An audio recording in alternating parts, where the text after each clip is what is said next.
Սիրելի ռադիոլսողներ եւ ռադիոդիտողներ, վերջապես Դարփինյանի ժամն է նորից եթերում, մենք երկու թողարկում բաց ենք թողել, օբյեկտիվ պատճառներով, պարոն Դարփինյանը աշխատանքային այցով երկրից դուրս էր, վստահաբար սրա մասին էլ ենք խոսելու, դուք բաժանորդագրվեք Արմեն Դարփինյանի YouTube-յան էջին, լրատվական ռադիոյի գործարար ալիքի մնացած բոլոր թվային հարթակներին, ինչպես հասկացաք, սա Դարփինյանի ժամն է եւ իմ խնդրանքով մենք սկսում ենք ոչ թե պարոն Դարփինյանի այցից, որի մասին վստահաբար կխոսենք, այլ նրանից, որ նախորդ հաղորդմանը մենք մի զրույց ունեցանք եկեղեցու հետ կապված, որտեղ պարոն Դարփինյանն ասում էր, որ սենց չի կարող շարունակվել, որովհետև սենց եկեղեցին կկիսվի, մի քանի կես կլինի վեհապարի կողմնակիցները եւ կառավարության կողմնակիցները, իսկ ես ասում եի, որ չէ, այդպես չի լինի, եկեղեցին ամուր է եւ սա մի քանի ուխտազանց մարդիկ են, ովքեր որ դավաճանում են հայրապետին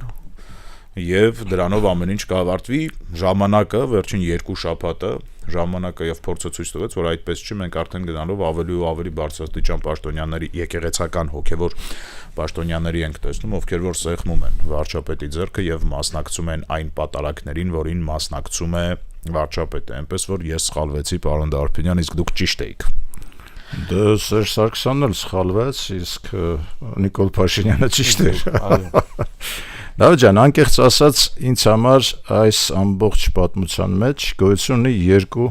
կարևորագույն արժեք։ Առաջինը դա քրիստոնեությունն է որպես մեր հավատք։ Հայերը իմ կարծիքով ֆենոմենալ քրիստոնյաներ են, որովհետև մենք միշտ արդարության կողմն ենք, մենք անգամ մանկական հավատք ունենք դեպի արդարությունը։ Մեզ թվում է, թե ամբողջ աշխարհը արդարության շուրջ պիտի կառուցված լինի եւ այդ արդարության մեջ մենք անպայման ունենք մեր տեղը, դերը, որտեղ արդար ենք։ Եվ այո, բայց աշխարհը արդար չէ։ Բայց մենք քրիստոնյա ենք, հասկանում ես, հետո մենք գիտես ներում ենք, մենք ներող ենք։ Ես չեմ, երևի չգիտեմ այլ ժողովուրդ, որը մեզանից ավելի ներողամիտ լինի։ Մենք ներում ենք ամեն ինչ։ Եվ մենք քրիստոնյա ենք, այդ արժեքը մեզանից ոչ ոք չի կարողանա խլել։ Մենք ի բնե, ի ծնե, մեր գենետիկ բոլոր հնարավորություններով ու բոլոր կոդերով մենք քրիստոնյա ենք, սա մեկ։ Երկրորդը որպես արժեք, մեր քրիստոնեական եւ եկեղեցական ժառանգությունը։ Ֆենոմենալ ազգ ենք այդ իմաստով։ Մեր ժառանգությունը մեզ համար սրբություն է։ Միակ ազգն ենք աշխարհում, որը ունի մատենադարան։ Որտեղ ձեռագիր Աստվածաշնչերը սերնդես սերունդ, տարեց տարի, տասնամյակներ, դարերով ի վեր, երբ չկար դեռևս գրքի տպագրման հնարավորություն, ձեռքով հայերը գրում էին եւ տարածում էին աշխարհով մեկ քրիստոնեության այդ ուսմունքը։ Եվ դա մեկ, երկրորդը, այսինքն դա եւ եկեղեցիները որպես մեր մշակութային եւ հոգեվոր կոթողներ, դրանք մեր սրբություններն են, հասկանում ես, մեզանից ոչ ոք այդ եկեղեցիները չի կարողանա տանել։ Այն որ ասենք Հովանավանքը կաթողիկոսի կողմից հայտարարվեց, որ այնտեղ ինչ-որ բան է պղծվել, իմ կարծիքով դա բացարձակ անիմաստ եւ քայլ եւ որոշում եւ հայտարարություն էր, որովհետեւ իմ համար ցանկացած հայի համար Հովանավանքը սրբություն է, հասկանում ես, դա չի կարող լինել, չի կարող այնտեղ լինել ինչ-որ ոչ արդար բան, այսինքն մեզ համար դա սրբություն է։ Մենք ունենք ժառանգություն, որը սրբություն է եւ մենք քրիստոնյա ենք ի ծնե ի բնե։ Այս երկու փաստարկը իմ կարծիքով բավարար են, որ մենք մնացած այս ուրեմն իրադարձություններին հանգիստ վերաբերվենք, հանգիստ, առանց որևէ բանի պանիկայի կամ առանց մտահոգության։ Ես մտահոգված չեմ, որովհետև վաղ թե ուշ եկեղեցական ժողովը ինչ որ որոշում կընդունի, ինչ որ բան պիտի ընդունի։ Դա հիմա ինչ էլ ընդունեց, մեր այս երկու արժեքները մնալու են անսասան։ Այդ իմաստով ես հանգիստ եմ։ Այդ լավ է։ Ես մի անգամ սխալվեցի, ձեզ չհավատացի, հիմա ասում եք, հավատում եմ։ Հուսանք, որ իրականում եկեղեցին կմնա անսասան ու այս ամեն ինչը կավարտվի մաքսիմալ շուտ ի օգուտ արդարության։ Ես ոնց որ իմ պատկերացումներն ունեմ արդարության վերաբերյալ։ Իրենք պիտի որոշում կայացնեն։ Ցանկացած իրենց որոշումը մենք նույնպես պիտի խոնարհաբար ընդունենք։ Սա է։ Երկրում չէիք, պարոն։ Այո, ես մասնակցում եմ Ուզբեկստանի նախագահի կողմից հիմնվել էր մի ինստիտուտ գիտահետազոտական դեռևս 5 տարի առաջ, որ կոչվում է Կենտրոնական Ասիայի միջազգային ինստիտուտ, որի հրավերքով ես մասնակցում եմ այնտեղ մի միջազգային գիտաժողովի, դա պետք է հասկանալ, որ այնտեղ մասնակցում էին բնականաբար այդ 5 երկրներից Կենտրոնական Ասիայի բոլոր ներկայացուցիչները, եւ շատ կարեւոր էր, որովհետեւ այդ քննարկումը հաջորդեց նախագահ Տրամփի կողմից այս 5 նախագահների ընդունելությանը, հաջորդեց եւ դրանից հետո տեղի ունեցավ Ղազախստանի նախագահի այցը Մոսկվա եւ մեր վարչապետի այցը Ղազախստան, գրեթե նույն օրերի ժամանակահատվածում եւ Ալիևի մասնակցությունը այդ 5 երկրների ֆորմատին եւ ըստ էության նրա միացումը այդ ֆորմատին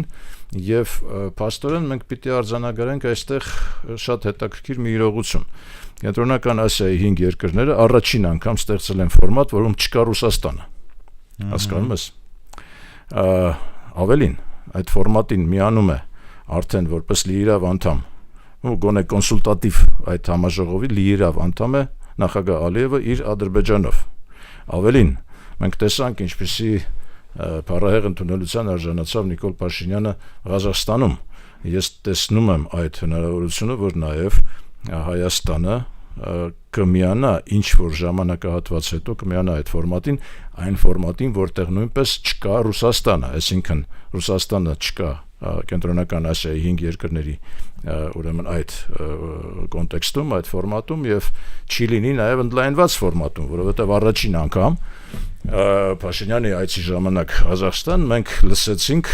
ընդլայնված ֆորմատ հասկացության մասին։ 1. Երկրորդը մենք շատ կարևոր բան լսեցինք, մենք Ղազախստանի նախագահի շուրթերից լսեցինք մեր ներքին օրակարգի ուրեմն ընդունում հաստատում եւ ըստ էության իրական Հայաստանի գաղափարը միջազգայնացվեց, հասկանում ես, որովհետև նախագահ Տոկաևը խոսում էր մեր ներքին օրակարգ հանդիսացող իրական Հայաստան գաղափարախոսության մասին, որպես մի գաղափարախոսություն, որը փոխում է տարածաշրջանը եւ փոխում է աշխարհը։ Հասկանում ես, սա նույնպես նոր երևույթ էր, սա նույնպես պիտի մենք անպայման ուշադիր լինենք, որովհետև եթե մենք մինչև այժմ լոկալ քննարկումների մեջ էինք ներսում Հայաստանի, մենք պիտի այլևս հասկանանք, որ այս օրակարգը դուրս եկավ միջազգային տիրույթ։ Եվ երրորդ արձանագրումը, որ ես այդ այցի կապակցությամբ կանեի, կայանում է նրանում, որ Տոկաևը միանշանակորեն ցուցադրեց ցույց աշխարհի, որ ինքը իր անունից չէր խոսում միայն, չէ, ինքը խոսում էր ինչ որ անպայման եւ այդ շքանշանը, որին արժանացավ Նիկոլ Փաշինյանը, իմ կարծիքով նույնպես, այո, ընդունվել էր սուվերեն Ղազախստանի կողմից, բայց իմ կարծիքով համաձայնացվել էր տարածաշրջանի խաղացողների հետ եւ փաստորեն այդ ժեստը նշանակում է, որ տարածաշրջանային զարգացումների վերաբերյալ այդ միջազգային խաղացողները հարցերը պատրաստ են քննարկել Փաշինյանի հետ եւ միայն Փաշինյանի հետ։ Առանց Մոսկվայի նկատի ունենք։ Առանց որևէ մեկի նաեւ Հայաստանի ներսում նկատի ունեմ, ոչ միայն առանց Մոսկվայի։ Այսինքն դրանով իսկ հստակ մեզ ազդակ ուղարկվեց ոչ միայն մեզ նաեւ աշխարհին, որ այո, մենք ընդունում ենք այս գաղափարախոսությունը եւ հետագայում խաղաղության օրակարգի շուրջ,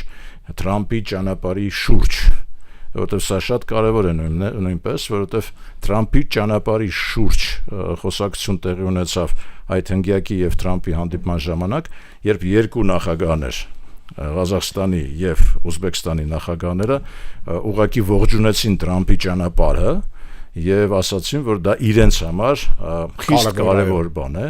իսկ Ղազախստանի նախագահը ընդհանրապես թույլ տվեց իրեն մի արտահայտություն, որ ասես դա աշխարհի կարևորագույն կետերից մեկն է, հասկանում ես, Թրամփի ճանապարհը աշխարհի կարևորագույն կետերից մեկն է ըստ Ղազախստանի նախագահի։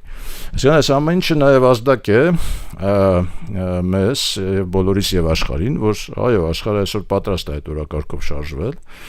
պատրաստ է պաշտպանել այդ օրակարգը եւ պատրաստ է այդ օրակարգի շուրջ խոսել Փաշինյանի հետ եւ միայն Փաշինյանի հետ։ Սա ես ուզում եմ որպեսզի մենք արձանագրենք, այսինքն կընդունենք, չենք ընդունի, կուզենք դա չէ, բայց չենք ուզի, բայց սա արդեն փաստ է, որը ես այսօր արձանագրում եմ։ Իսկ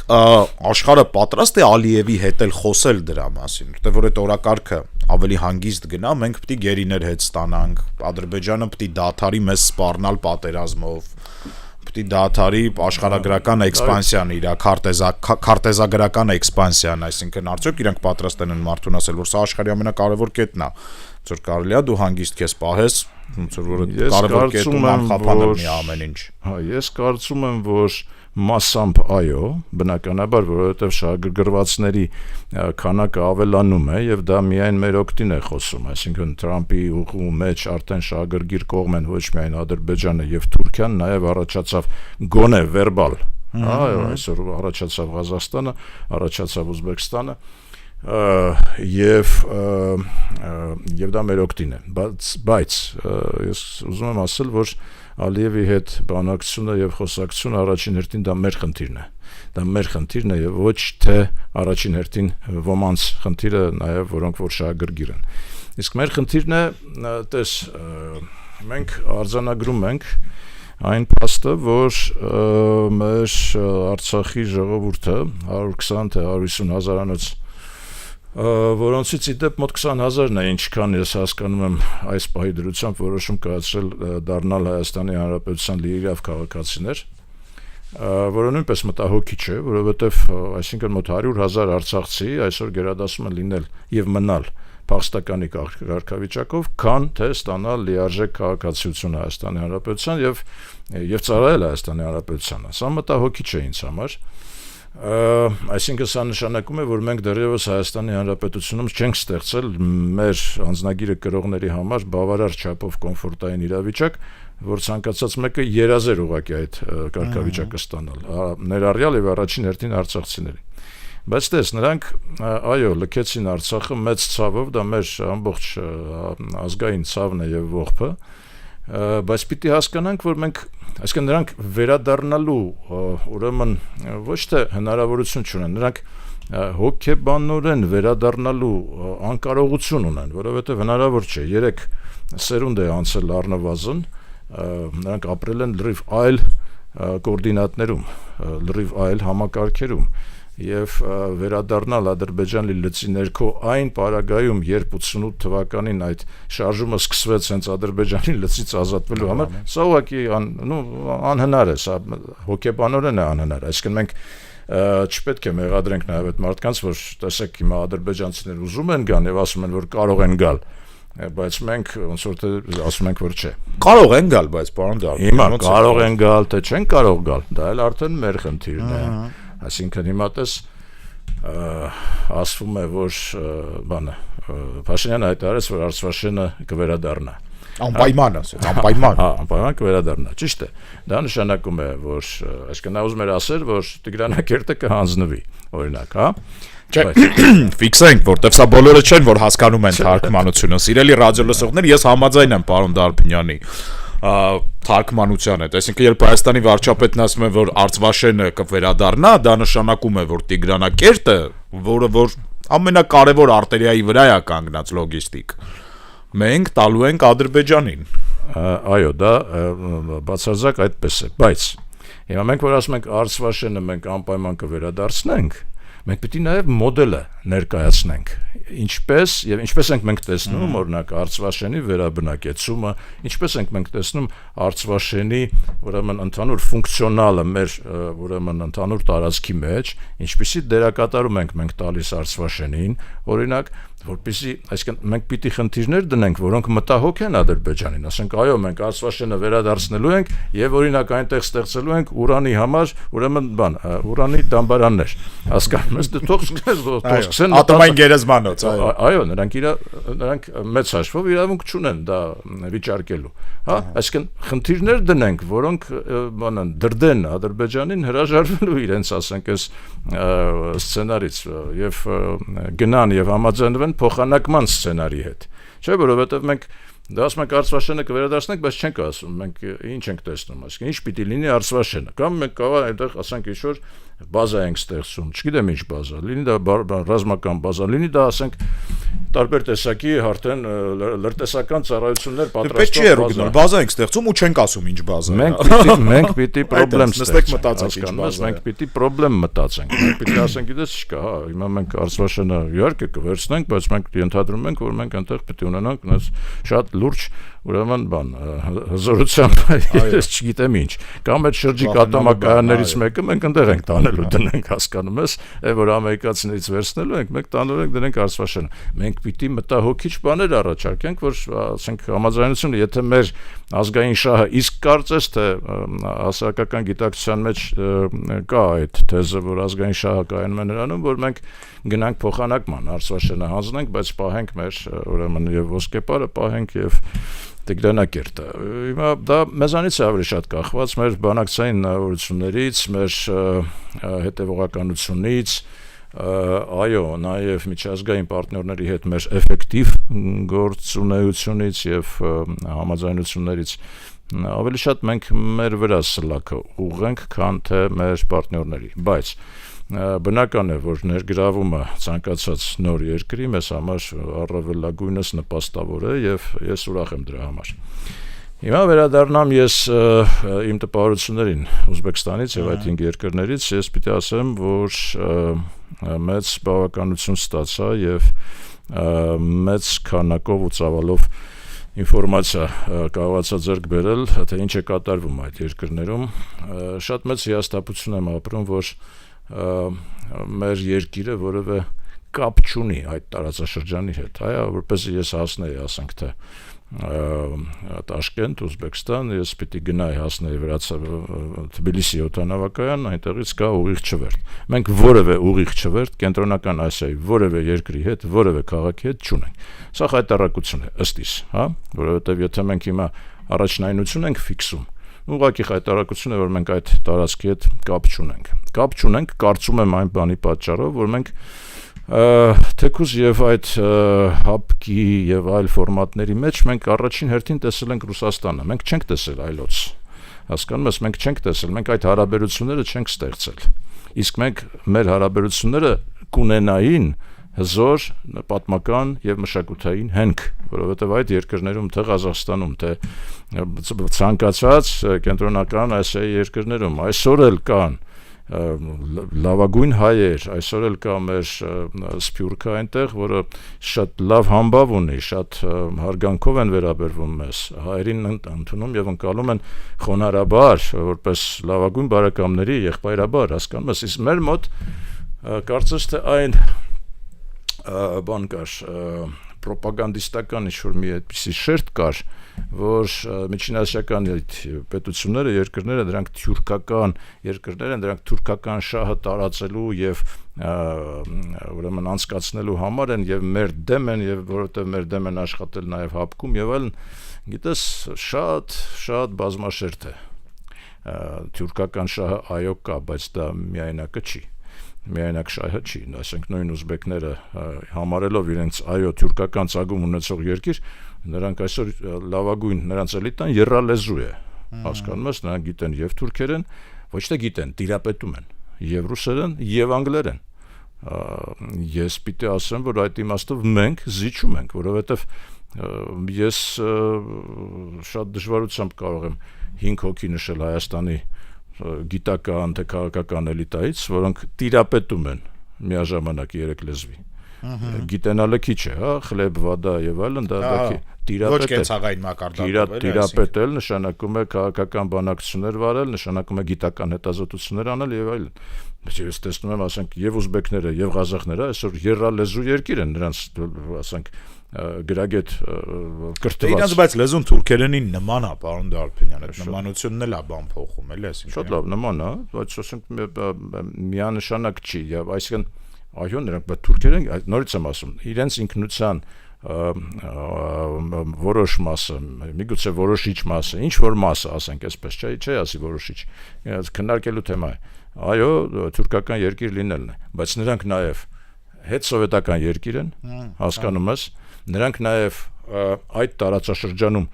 դերակատարում ունեցող սոցիում են, հասկանում ես, որոնց շահագրգռվածությունը կարող է տարբերվել Թուրքիայից, հասկանում ես, նրանք երկրներ են, որոնք սահմանակցում են նաև Չինաստանի հետ եւ այդտեղ կա առանձին շահ, որը առանձին է Թուրքիայից, նրանք ունեն պատմականորեն Ռուսաստանի հետ հարաբերություններ, որոնք նրանք պահպանում են, փորձում են շարունակել, եւ ես պիտի ասեմ, որ դա շատ մեծ հաջողությամբ իրենց հաջողվում է։ Իհարկե այդ երկրների մեջ կան նրանք, ովքեր բալանսավորված քաղաքականություն են վարում եւ կան լիդերներ, ասենք Ղազախստանը եւ Ուզբեկստանը ակնհայտ լիդերներն են։ Օրինակ Կырգызստանը միանշանակորեն դեռևս ռուսական ծիրի մեջ է, այդպես կարող եմ ասել։ Թուրքմենստանը, որը ազատվեց ռուսական, այսպես ասած, բանից ազդեցությունից, ինչու, որովհետև չինական փողերով, Չինաստանով իրենք կառուցեցին նոր գազամուղեր եւ ամբողջապես անցան չինական տիրույթ, ասենք, Թուրքմենստանը ամբողջապես չինական տիրույթի մեջ է։ Բայց Ղազախստանը, Ուզբեկստանը բավական լուրջ կերպով բալանսավորում են իրենց քաղաքականությունը, այդ նույն ճանապարհի վրա է գտնվում Տաջիկստանը այսօր, եւ պիտի ասեմ, որ Տաջիկստանը միակ երկիրն է, որը թուրքական այդ համաստեղության մեջ չի տեղավորվում, նրանք ֆարսի են, հասկանում եք, ֆարսիկներին ավելի մոտ են, քան ինչ-որ այլ մեկի։ Եվ ուրեմն այս հնգյակը թուրքական, գոնե այդ մասով թուրքական չի, եւ իրենք չեն շեշտադրում իրենց թուրքական լինելը։ Իրենք յուրաքանչյուրը շեշտադրում են որպես կարևորագույն էլեմենտ կենտրոնական Ասիայի այդ տարածաշրջանում եւ իմ կարծիքով մեր աշխատանքները այդտեղ խիստ թերացված են, որովհետեւ ոչ միայն մենք կապ չունենք, ասենք, օդանավակայանի, այսինքն օդային կապ չունենք, դեսպանատուն չունենք, հասկանում ես, ասենք, Ուզբեկստանում պարտադիր կերպով պիտի բացվի դեսպանատուն, մենք պիտի կարողանանք ուրեմն այդ տարածաշրջանի հետ առավել եւս երբ որ մենք խոսում ենք ընդլայնված տարածաշրջանի մասին առանձին վերցրած բոլոր երկրների հետ առանձին հարաբերություններ ստեղծել եւ այդ հնգյակի հետ շատ ավելի լուրջ իրավիճակներ տնտեսական շահը օգտագործել, հասկանում ես, նրանք յուրաքանչյուրը օրինակ եւ Ղազախստանը եւ Ուզբեկստանը եւ Տաջիկստանը Նախագահ Թրամփին առանձին ներկայացրեցին իրենց բարեմասնությունները, թե ինչով կարող են նրանք հրապուրիչ լինել Միացյալ Նահանգների համար, ինվեստիցիոն տեսանկյունից, քաղաքական տեսանկյունից, ռազմավարական տեսանկյունից եւ այլ։ Եվ դա հարուստ ռեգիոն է, նաեւ իրենց միներալներով եւ Միացյալ Նահանգները միանշանակ շահագրգիռ են այդտեղ, ասենք Վոլֆրամ կա Ղազախստանում, որը աշխարհի համար բացարձակ հազվագյուտ եւ շատ կարեւոր մետաղ է։ Ղազախստանը առաջի տեղն է գրավում ուրանի, ուրեմն պաշարներով, նույնպես շատ մեծ շահագրգռվածություն կա։ Տաջիկստանը, հասկանում ես, տաջիկական ավիաուղիները Boeing-ի հետ $3 միլիարդ պայմանագիր ունեն, որով նորագույն Boeing-ներ են ստանում եւ ամոթ մեզ, հասկանում ես, ամոթ մեզ նաեւ որ Տաշկենտից Նյու Յորք ուղիղ չվերթ կա ուզբեկական ավիաուղիների, հասկանում ես։ Մենք Երևան Լոս Անջելեսը, չէ՞ որ տենց չէ, ամոթ է, չէ։ Չենք կարում, ամոթ է, չէ, ինչու է ամոթ, որովհետեւ անձնական շահը գերակայել է հանրային շահի նկատմամբ եւ ամոթ է ուղղակի մեզ մի առժամանակ այսինքն մենք այդ ազատ լիբերալ այսպես ասած դաշտ ենք ստեղծել, որով ուզում է թող գա թռնի մեզ համար մեկ է եւ այլն, մեզ պետք չի ազգային փոխադրող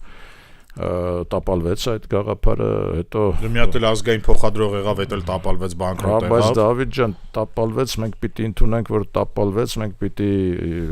հնարավորին չափ պատժենք մեղավորներին, բայց մենք պիտի չհրաժարվենք այդ գաղափարից։ Ազգային փոխադրող է մեզ պետք, մենք տուպիկում գտնվող երկիր ենք եղել եւ մնացել ենք մինչեւ այժմ, հասկանում ես։ Մեր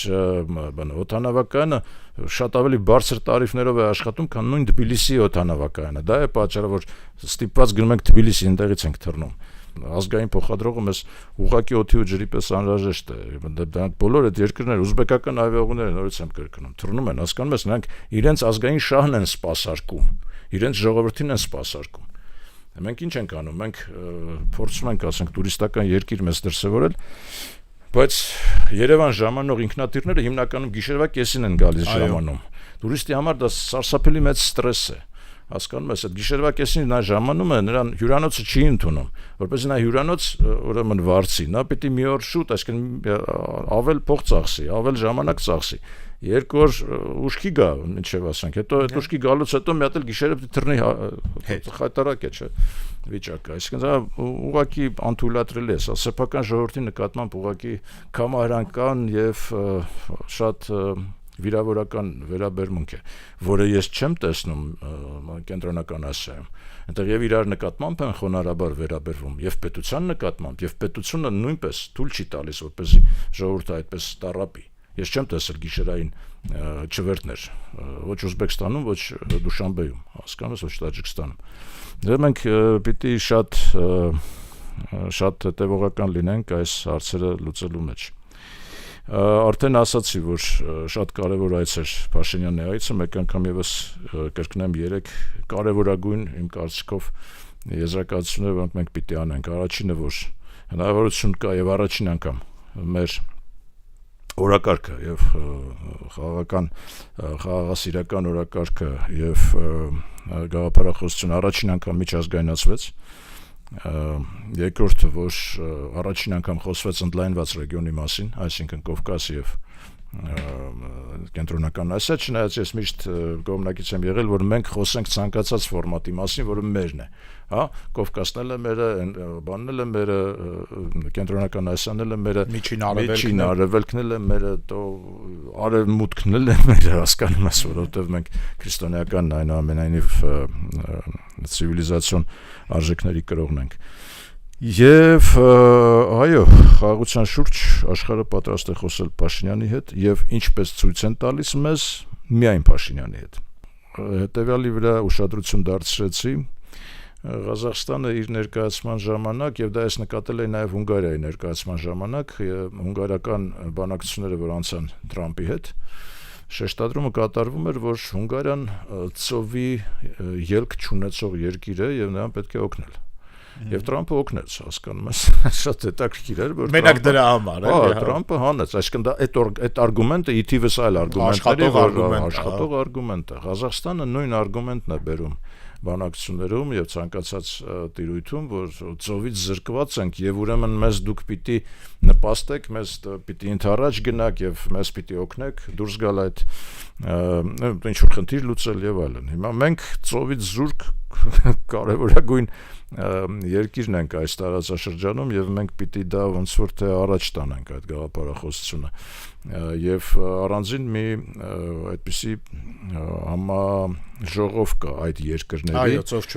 որոնք նաեւ ՄԱԿ-ի շրջանակներում ունեն իրենց կառույցը եւ այդ շրջանակներում արդեն համաշխարհային մակարդակով կարելի է բարձրացնել եւ լուծել խնդիրները, որոնք կանգնած են այս մեր ինչ որ կոնվենցիաներ կան, չէ՞ որ մոտակացով ունեցող երկիրը պիտի արտոնություններ տա պորտից օգտվելու եւ այլն։ Այո, պարտավորություն կա։ Նույն Թուրքիան այսօր այդ կոնվենցիաներով պարտավորություն ունի մեզ թույլատրել եւ ճանապարհ տալ եւ այդ ճանապարհը պիտի լինի ոչ դիսկրիմինացիոն։ Հասկանում ես, բայց իմ կարծիքով մենք բավարար չափով սրա վրա ուշադրություն չենք դարձնում եւ չենք լուծում այդ խնդիրը, իսկ Հունգարիան այո ստացավ այսպես ասած մասանում սանկցիաների ծրագրերից, որտեղ ամբողջ աշխարհին Թրամփը սանկցիաների է ենթարկում, եթե նրանք գործարքի են գնում ռուսական նավթի եւ գազի գնման մեջ, բայց Հունգարիան դուրս եկավ այդ բանից։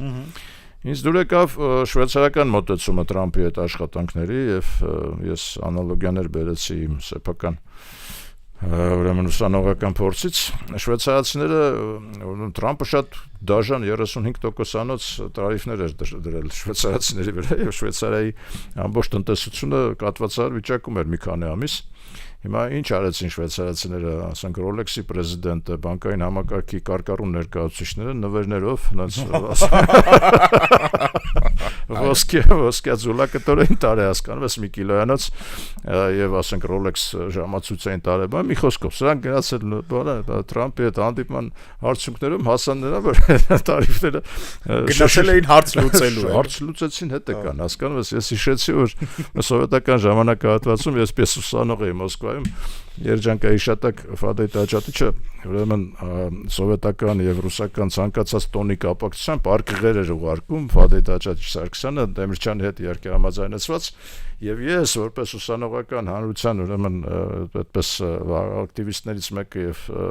կառավարիչներից մեկը մեր ուրեմն այդ հասցեներ ունենք կոնկրետ հասկանում ես Գոսպլանի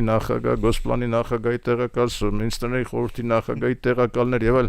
հարցեր էին լուծվում, հասկանում ես, հիմա դու մտածում ես, ասենք երիտասարդ եք, երևի բանը չեք պատկերացնում, որ ասենք Երևանում մետրոն կառուցվել է այդ եղանակներով, ասենք այդ փողերով է կառուցվել, այդ ուրեմն այդ արկղերը, որ մենք գրում էինք, ասենք վերև էինք բարձրացնում, այդ մարդկանց տները, հասկանում ես, նրանք մեծ հաճույքով ընդունում են։ Այո։ Չեմ դրանք միայն ասիական բարքեր չեն, ինչպես մեզ թվում էր։ Պարզվում է, որ այո։ Շվեյցարացիները ոսկեով գնում են եւ հարց են լուծում Տրամփի հետ, հիմա մենք միշտ բան ենք նախատինքով ենք վերաբերվում, ասում ենք Ադրբեջանը, ասենք Սևիկրա է տանում տալիս եւ այլն, դե հիմա ասենք աշխատում է այդ անտերը, եւ մենք տեսանք, որ աշխատում է, չէ, ասենք միջազգային քաղաքականության մեջ ամեն պարագայում դա կարելի է վերագրել մեր արևելյան ցագմանը։ Մեր մոտ տենց է այդպես է ընդունված, եղբայր, դա բան չի, օրինազանցություն չի եւ այլն, այսինքն պետք է փորձել օգտագործել ցանկացած հնարավորություն մեր խնդիրը լուծելու համար։ Մենք այս երկու շաբաթվա ընթացքում բաց թողեցինք մի շարք կարևոր բաներ, որոնք որ իրադարձություններ, որոնց անպայման կանդրադառնանք հետագայում նաև Բաքվում ամսի 10-ին շքերթ էր, նոյեմբերի 10-ին այդ հաղթական շքերթը, որին արդեն անթաքույց մասնակցեցին Թուրքիայի եւ Պակիստանի ղեկավարները եւ փաստորեն ամբողջ աշխարհին ցույց դրվեց, որ դա արդեն այդպես երրակողմ ռազմական դաշինք է, որտեղ այդ զորահանդեսում թուրքական ինքնաթիռներ F-16-եր, թուրքական բանակի ինքնաթիռները, Պակիստանի զորախումբն այնտեղ մասնակցում եւ այն, այսինքն մենք պիտի արդեն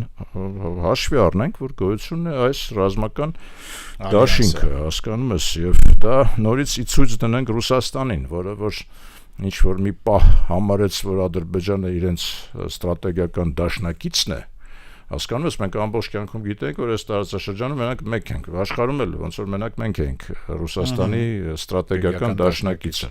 Սա հուն կերպով վերջին 5-6 տարիների ընթացքում մինչև պատերազմ 15-16 թվականից սկսած, ստացվեց մենք հայտնվեցինք մի իրողության մեջ, որ պարզվում է, որ այս տարածաշրջանում երկու ստրատեգիական դաշնակից կա, եւ այդ պատճառով Ռուսաստանը ուրեմն դաշնակցից վերաճեց եւ դարձավ ուղղակի միջնորդ, հասկանում ես, հիմա վերջում Ռուսաստանը պարզվում է մնաց առանց դաշնակից տարածաշրջանում, վերջում մնաց առանց դաշնակից, իսկ ռազմական դաշինքը Թուրքիայի եւ Պակիստանի հետ է այդ մարդկանց, հասկանում ես, հիմա մենք սա պիտի շեշտենք, ես նկատեցի, որ մասնակցեցին այնտեղ Սերբիայի ղեկավարը, Սերբիայից կարծեմ գլխավոր շտաբի պետներ եւ Սլովակիայից նույնպես ռազմական ներկայացուցիչներ, պիտի ասեմ, որ սա եւս մեզ համար ցուցիչ է, որ կա